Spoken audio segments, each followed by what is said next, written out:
យោធាថៃបានបើកប្រាសាទខ្នាឲ្យមហាជនចូលទស្សនាហើយកម្ពុជាកំពុងតវ៉ាថានេះជាទង្វើរំលោភអធិបតេយ្យភាពនិងជាការបង្កើតការកាន់កាប់ជាក់ស្ដែងលើទឹកដីកម្ពុជានៅក្នុងលិខិតតវ៉ាចុះថ្ងៃទី16ខែឧសភាឆ្នាំ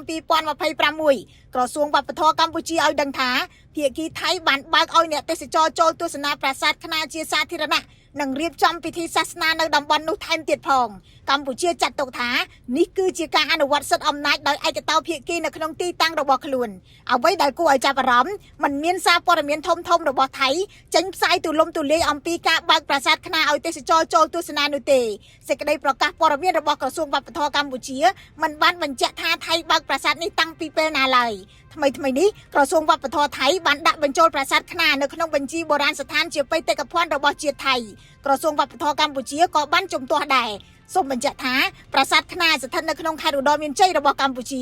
នៅក្បែរប្រាសាទតាមាន់ធំនិងប្រាសាទតាក្របីចាប់តាំងពីការប្រយុទ្ធគ្នានៅខែធ្នូឆ្នាំ2025មកថៃបានកាន់កាប់ប្រាសាទខ្នានិងប្រាសាទផ្សេងទៀតនៅលើភ្នំដងរែកហើយបានបន្តបង្កើនសកម្មភាពរដ្ឋបាលទេសចរនិងយោធានៅតំបន់ទាំងនោះដោយមិនអើពើនឹងការជំទាស់របស់កម្ពុជាឡើយខ្ញុំរស់សុធាពី News Today NTTV